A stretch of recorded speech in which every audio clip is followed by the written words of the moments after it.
सरस्वती के कृपा प्रसाद से, उनकी वरदायिनी छांव में और सरस्वती की प्रतिमूर्ति पूज्य गणिनी प्रमुख श्री ज्ञानमती माता जी की छत्र छाया में स्वाध्याय प्रारंभ हो रहा है। छह ढाला पुस्तक का स्वाध्याय चल रहा है। जिनके पास पुस्तकें हैं खोल लें।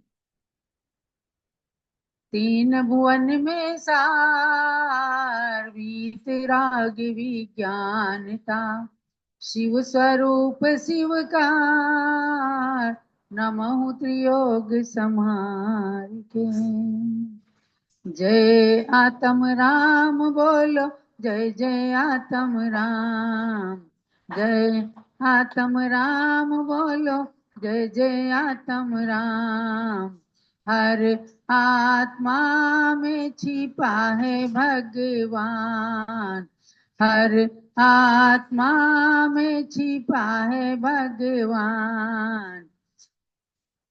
भव में भ्रमण की है लंबी कहानी, काल अनादि से दुखी अज्ञानी।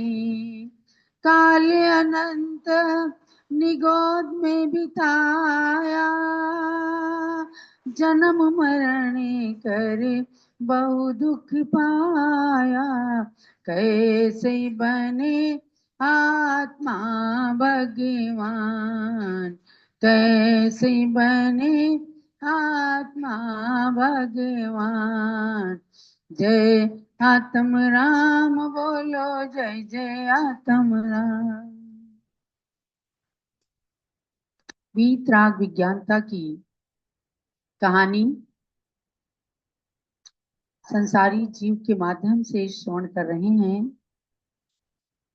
कि कर्म बंध से छूटने के बाद प्रत्येक आत्मा भगवान बनने की राह में आता है और इसके तमाम इतिहास, तमाम कथानक शास्त्रों में भरे पड़े हैं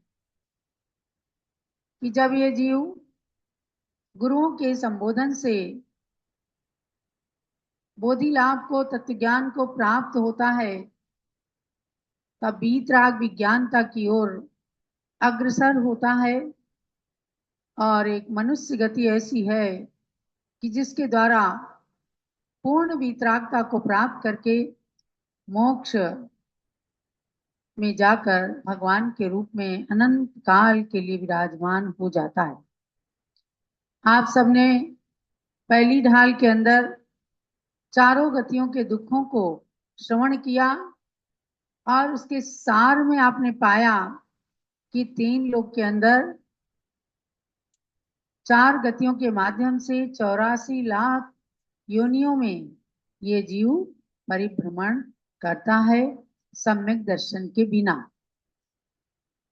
सम्यक दर्शन को प्राप्त करना अत्यंत आवश्यक है। जैसे चक्षु इंद्री की दृष्टि को सही बनाना, निरोगी बनाना आवश्यक है, तभी बाह्य वस्तुएं हमें अच्छे से दिख सकती हैं, स्पष्ट रूप से दिखती हैं। इसी प्रकार से आत्मा की दृष्टि जब मिथ्या बुद्धि खत्म हो जाती है, तब आत्मा की दृष्टि सम्यक दृष्टि बनती है और तभी विपरीत श्रद्धान समाप्त होते हैं। इसका वर्णन अब दूसरी ढाल के अंदर अर्थात द्वितीय अध्याय में बता रहे हैं कि संसार परिभ्रमण का कारण मिथ्या दर्शन, मिथ्या ज्ञान और मिथ्या चारित्र है।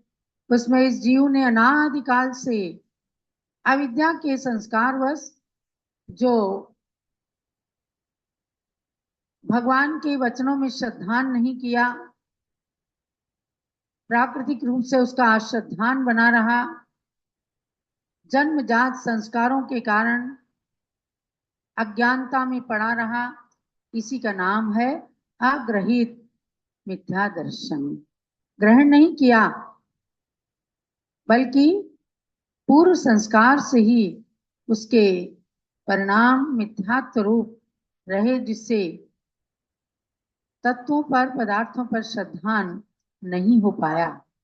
दो श्लोकों के माध्यम से आपने जाना और ये भी जान लिया है कि आत्मा का, चेतन का लक्षण है उपयोग रूप, जो कि अमूर्तिक है, चित चैतन्य स्वरूपी है, अनुपम है, जिसकी उपमा किसी से दी नहीं जा सकती।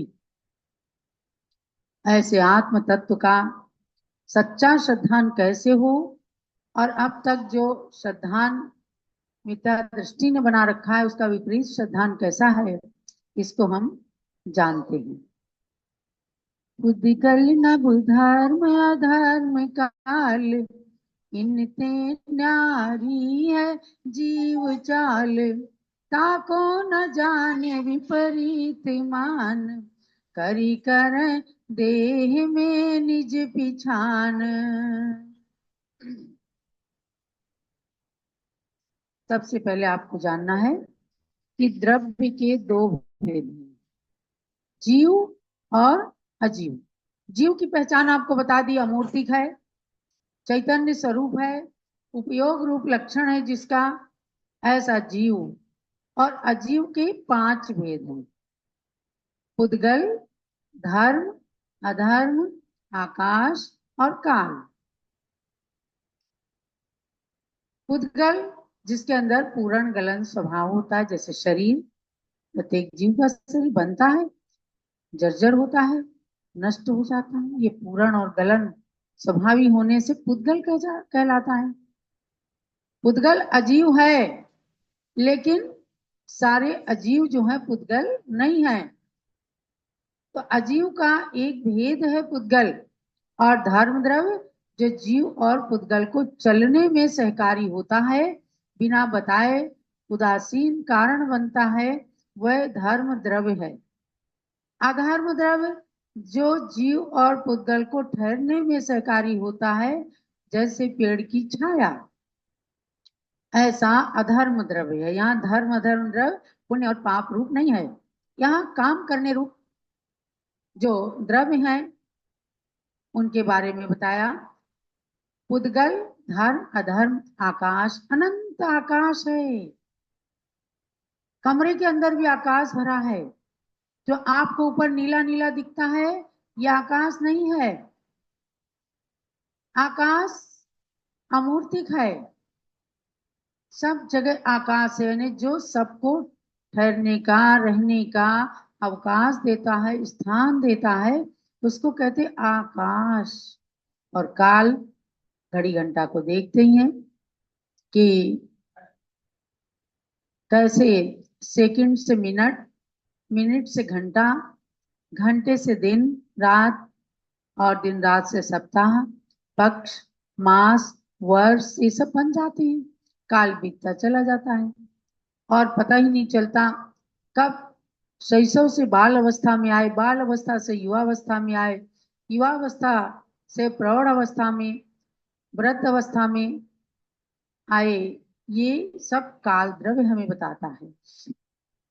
तो इस प्रकार से जीव द्रव्य की बात को बताया कि जीव द्रव्य के का क्या स्वरूप है। ये नंबर 2 दोहे में आपने चौपाई के अंदर पढ़ा, और तीसरे इस पद्धति छंद के अंदर कहा, पुद्गल, धर्म, अधर्म, आकाश और काल, इनते न्यारी है जीव चाल। मतलब ये अजीव के भेद हैं, तो इनते न्यारी माने इनसे भिन्न है। जीव की चाल माने जीव द्रव्य की अपनी पहचान जो है वह इनते न्यारी, इनसे अलग है बिल्कुल। जीव अलग है और अजीव अलग है, क्योंकि जीव और अजीव इन दो की संबंध से, जीव और पुद्गल इन दो के संबंध से ही सृष्टि चल रही है। आचार्य नेमी चंद्र सिद्धांत चक्रवर्ती ने कहा, पैडी सील सहाओ जीवंगाणम अणाई संबंधो, कणियो वले मलम वा ताणत्थितम स्वयं सिद्धम। अर्थात जीव और अंगाणम माने कर्म, जीव और कर्म का अनादिकाल से संबंध चला आ रहा है। क्योंकि संसारी जीवों का कोई पूछे कब से प्रारंभ हुआ है, कोई आदि नहीं है, अनादिकाल से चल रहा है, अंत हो सकता है। तो अनादिकाल से जीव और कर्म का जो संबंध है, ये स्वभावता है, प्रकृति है, शील है, स्वभाव है इसका। कैसे?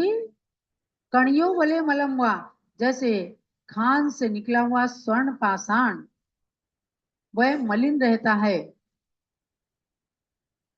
किट कालिमा उसके ऊपर लगी रहती है, और वो पुरुषार्थ पूर्वक जब स्वर्णकार के द्वारा उसे स्वच्छ किया जाता है, तब मल से रहित स्वर्ण, शुद्ध स्वर्ण बनता है, तभी इसकी ज्वेलरी आदि बनती हैं। ताणत्थितम स्वयं सिद्धम, ये सब स्वयं सिद्ध व्यवस्था है। कोई सोना खान से शुद्ध नहीं निकलता, उसे शुद्ध करना पड़ता है। तो इसलिए कहा कि जीव और कर्म, पुद्गल का अनादिकाल से संबंध है। यही बात कही है कि ये जो 5 अजीव के भेद हैं, इनसे जीव की चाल, यानी जीव का भेद, अर्थात जीव द्रव्य की एक्टिविटी इनसे बिल्कुल अलग है। जीव अलग है, पुद्गल अलग है, और हम सब संसारी हैं। जीव और पुद्गल का हमारा मिला जुला स्वरूप है, इसलिए हम संसारी कहलाते हैं। संसार में जीव और पुद्गल का मिला जुला स्वरूप होता है, और मोक्ष में पुद्गल पूरी तरह से अलग हो जाता है, कर्म सारे झड़ जाते हैं, और जाकर एक शुद्ध आत्मा, जो जीव से, जीव नाम से कहा जाता है, आत्मा भगवान आत्मा के नाम से चित चैतन्य स्वरूपी बन करके, और अकेला आत्मा वहां विराजमान होता है, उसके साथ कोई कर्म नहीं रहता।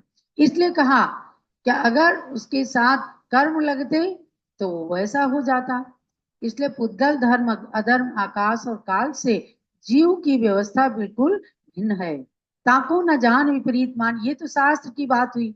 इस चीज को नहीं मान करके उससे विपरीत श्रद्धान करने लगता है।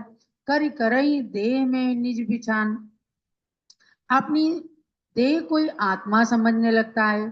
देखो, क्या कोई सुई चिढ़ाता है या कोई कटु शब्द कहता है, तो पूरी आत्मा, पूरे शरीर के रोम रोम झंझना जाते हैं।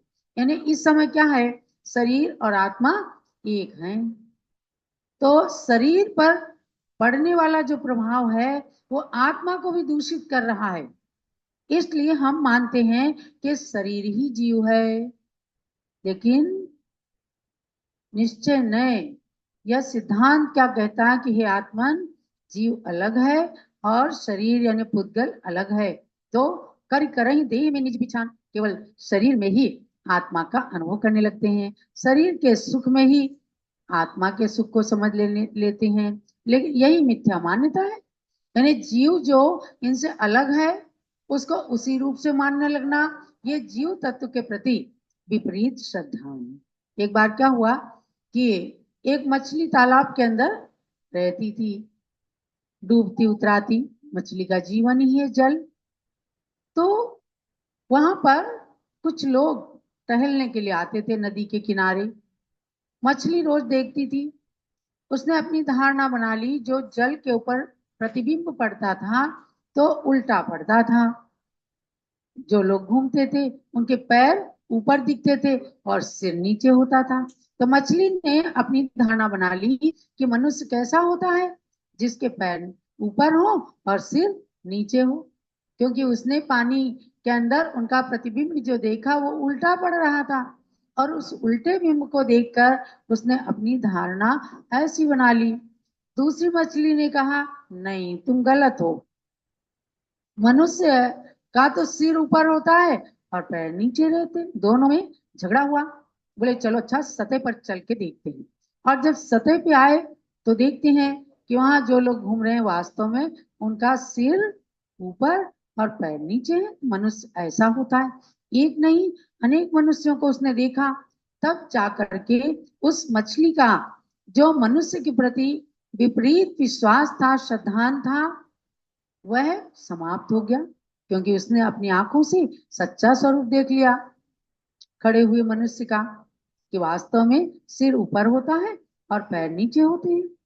तो ये एक उदाहरण है कि संसार के समुद्र के अंदर मछली की तरह से हम सब ने अपने श्रद्धान को उल्टा बना रखा है, विपरीत बना रखा है, और इसलिए शरीर को ही जीवात्मा समझ लेते हैं। अगले श्लोक में कहते हैं, मैं सुखी दुखी मैं रंक राव, मेरे धन ग्रह गोधन प्रभाव, मेरे सुत तिय मैं सबल दीन, बेरूप सुभग मूरख प्रवीण। पढ़ तो लेते हैं, मैं सुखी हूँ दुखी हूँ मैं रंक हूँ मैं राव हूँ, लेकिन पूरा अर्थ जब उसको आप उतार लेंगे मन के अंदर कि वास्तव में हमने कितने विपरीत परिणाम, विपरीत श्रद्धान अपने बना रखे हैं, कि जीव सोचता है पेट में दर्द है, मैं बहुत दुखी हूँ, किसी से झगड़ा हो गया, मैं बहुत दुखी हूँ, किसी से राग हो गया, उसकी पूर्ति हो गई, मैं सुखी हूँ। तो मैं, अहम भाव क्या है, वह चेतना का परिणाम है। मैं माने मेरा आत्मा, मैं सुखी हूँ, मैं दुखी हूँ, मैं रंक हूँ, फकीर हूँ, राव माने मैं राजा हूँ, और ये सब धन संपत्ति मेरी है, मेरा घर, मेरी ये गाय भैंस सब जो है धन, ये सब मेरी है, मेरा प्रभाव कितना है। वो बेचारे इस तरह की बहिरात्म बुद्धि को जो बना लेते हैं, उनके लिए कहा कि आप मिथ्यात्व बुद्धि को चला रहे हो, यानी शरीर के दुख में अपनी आत्मा को दुखी मान रहे हो, शरीर के सुख में अपनी आत्मा को सुखी मान रहे हो। मेरी सुत तिय मैं सबल दीन, मेरे अच्छे अच्छे आज्ञाकारी बच्चे हैं, तिय माने स्त्री अच्छी है या खराब है, जो भी, ये मेरी है, मेरा मेरा भाव जो है, आत्म बुद्धि, ये विपरीत श्रद्धा ने, जबकि सब जानते हैं ईंट चूने का मकान है, जिस दिन छोड़ करके जाते हैं तो कोई चीज अपने साथ में नहीं जाती। अगर मेरा ही है तो मेरे साथ जाना चाहिए था, नहीं है ना, जानते सब हैं लेकिन मानने को तैयार नहीं होते। और व्यवहार ने से आपकी स्त्री को कोई उसके साथ गलत व्यवहार करना चाहे तो क्या आप मंजूर कर लेंगे? नहीं ना। आपके घर में कोई चोरी करने आए तो क्या प्रतिकार नहीं करेंगे? करेंगे। तो ये व्यवहार में से है, लेकिन उसके बाद भी निश्चय निश्चय श्रद्धान रखना कि अपने नहीं है, हम इनके साथ रचे पचे हैं, इसलिए ये पुद्गल के हैं, ये विनश्वर हैं, ये क्षणिक हैं, सुख भी क्षणिक है दुख भी क्षणिक है, सब कुछ क्षणिक है। ये तो सच्चा श्रद्धान है। और जो विपरीत श्रद्धान है, तो अपने सुख दुख में आत्मा को सुखी दुखी मानना, अपनी स्त्री पुत्र मित्र आदि को अपने बिल्कुल आत्मसात कर लेना। इसलिए कभी कुछ होता है तो लोग कहते मेरा तो सब कुछ लूट गया, माने किसी के यहाँ छापा पड़ जाए, किसी की चोरी हो जाए, धन लूट जाए, कोई दुर्घटना हो जाए, तो लोग कहते मेरा तो सब कुछ लूट गया। अरे भाई मेरा कहाँ लूटा, मेरा माने आत्मा, ये नहीं लूटा, लेकिन व्यवहार से जो कुछ अपना था वह समाप्त होते ही व्यक्ति सोचने लग जाता है। तो मिथ्यात्व सम्यक्त को आपको कैसे डिवाइड करना है? व्यवहार में आप कहेंगे ये सब मेरा है, लेकिन श्रद्धान में जानेंगे कि मेरी नहीं है, ये पर है, ये क्षणिक है, ये विनश्वर है, तो सच्चा श्रद्धान हो जाएगा। तो मिथ्यात्व को छुड़ाने के लिए आचार्यों की वाणी को छठाला के अंदर पंडित दौलत राम जी ने निबद्ध कर दिया, उनका अपना कुछ नहीं है। अरे मैं सबल दीन, मैं सबल हूँ, मैं तो बहुत बलवान हूँ, मेरे तो इतने सोर्सेस हैं कि जरा भी कोई कुछ कहेगा मैं तो उसकी आंख निकाल लूंगा। मैं दीन हूँ, नहीं कुछ कर पाए, मैं गरीब हूँ, आत्मा ना गरीब है ना अमीर है, बेरूप, मैं कुरूप हूँ, या मैं सुंदर हूँ, या मैं मूर्ख हूँ, या मैं विद्वान हूँ, ये सब ममकार के साथ में जो मान्यता है, इसको कहा कि ये मान्यता मिथ्या दृष्टि की मान्यता है। लेकिन इसका मतलब ये नहीं है कि आप घर से बाहर निकल के बैठ जाओ कि मेरा तो है ही नहीं, तो बैठना है तो ज्ञानमती माता के पास आ जाना।